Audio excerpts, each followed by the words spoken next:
purpose of this video is to show everybody how to check your WICO coils. If you disassemble one of these WICO mags, you can, if you're gonna figure out why it's not working, these standard WICO mags, they have a set of coils in there. This video is mainly geared to people that are just starting out. I'm sure you old timers know how to do all this. If not, everybody can learn from the video, right?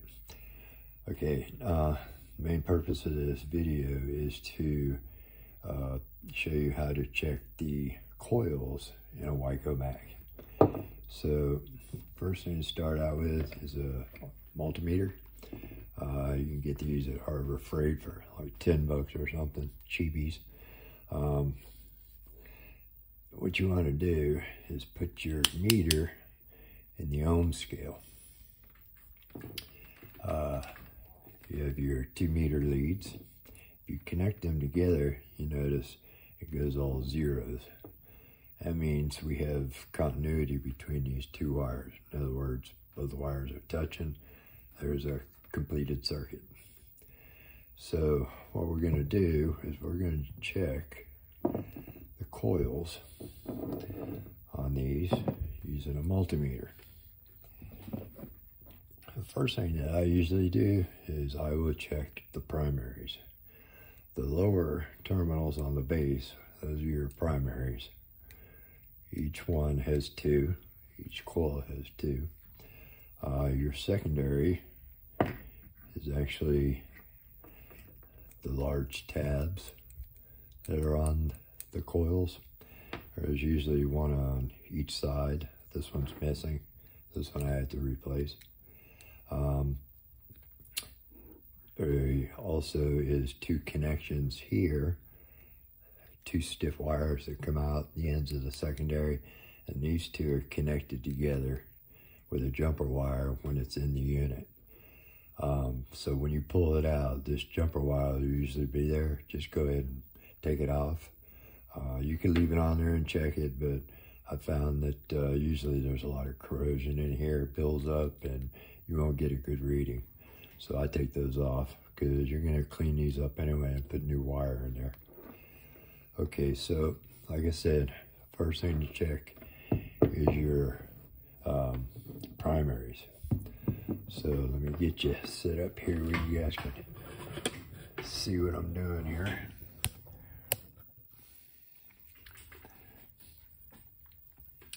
So first thing I do to check my primaries is I go, you can leave these 2 connected like this.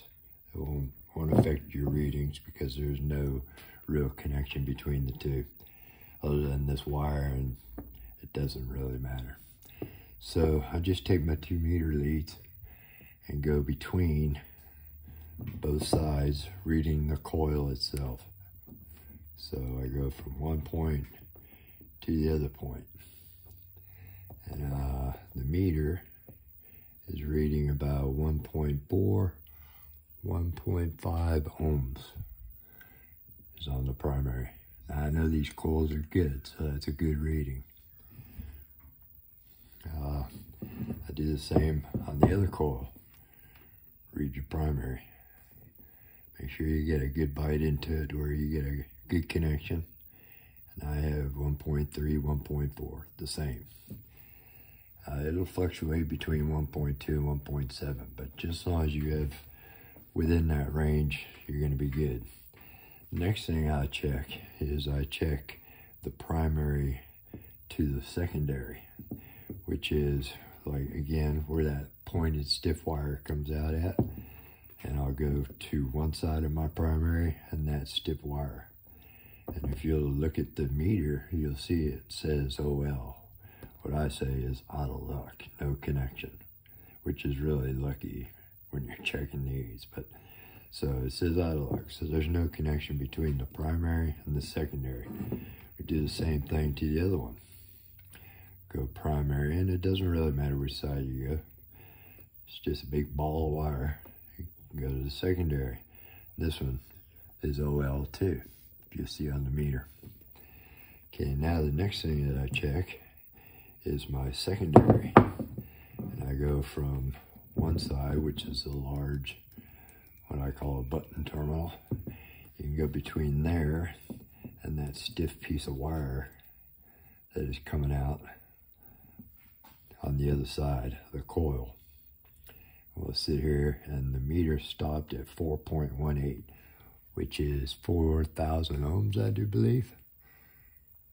Yeah, it's about 4,000 ohms. So, and I know that's a good reading. I imagine it would be plus and minus a certain percentage, but I don't know what it is. So I gotta check my other secondary. This one's gonna be a little bit hard to do because the button's missing. And this one, let's see what this one reads. Okay. It's hard to make a good connection because this one has to be fixed. So we're looking at 4.4 on this one. So average is 4,000 ohms. I imagine it could fluctuate a little bit, say 3 to 5. But you definitely do not want to have any connection between your primaries and your secondaries. Because if you do, that means it's shorted. So I know these coils are good, so those are good readings.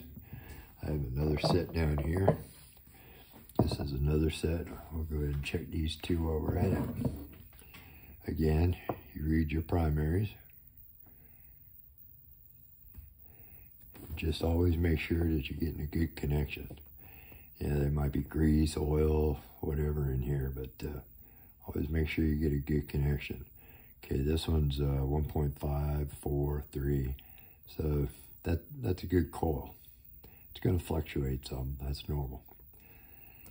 Okay, we'll go to the other side, the other coil. Again, we have 1.3, 1.5, fluctuates. That's a good coil. Now, I know these coils are good. I've already tested them. They were in the unit and they were sparking good, but I like redoing them. Again, we're checking primary to secondary. OL. Primary to secondary. Check this side. Primary, secondary. No reading. OL, out of luck. And then now we want to check the secondary side where that stiff wire comes out at. Get you a good connection there. And the button that's on the other side. Now I'm reading about 3.8 or 3,800 ohms.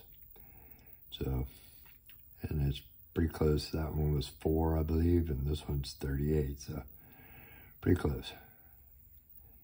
But I know these coils are good. They just need repairs on wiring, the wiring cleaned up.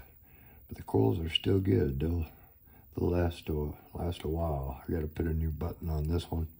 This one came off. Should look like this one. But yeah, that's pretty much what I do to check these. Again, like I said, on these stiff wires that are coming out, they're both connected together.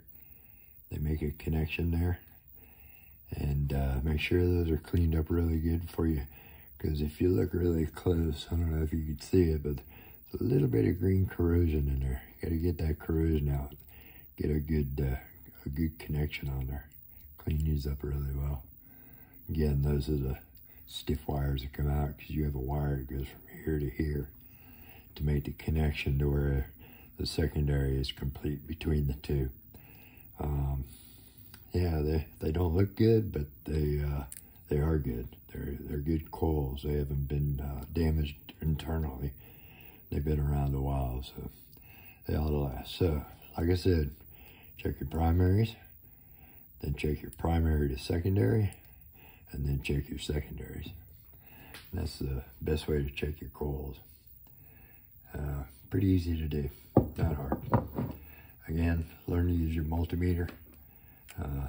You can do a lot of things with a multimeter. Those of you that don't know how to use them, I suggest you buy one. Go online, find some different videos on how to use one, and these will be your friend, that's for sure. Don't rely on it 100% for everything, because sometimes they can mess you up. But just remember that on testing these coils, you want to be on the ohm scale. No other scale on here is going to help you other than checking ohms or continuity or resistance, actually internal resistance. So yeah, get your meter, learn how to use it. And then you can fix your own stuff. These WICO mags, they're going up in price, seems like every day. I just finished this one off the other day. This one's ready to go. I'm going to put it on my stover. And I always solder the ends on. Spark plug leads, soldered them in place. Clean everything up, check the armature, check the bushings. Yeah, there's a lot of things you gotta test before you do these, but the beginning part is checking your coils. And usually the magnet doesn't fail, but you know, it's just something you could do yourself if you wanted to start learning how to repair your own, because like I said, these are really going up in price lately. So yeah.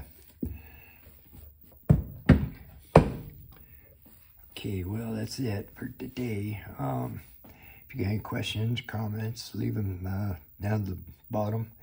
And please subscribe to my channel. I hope to have more videos like this in the future.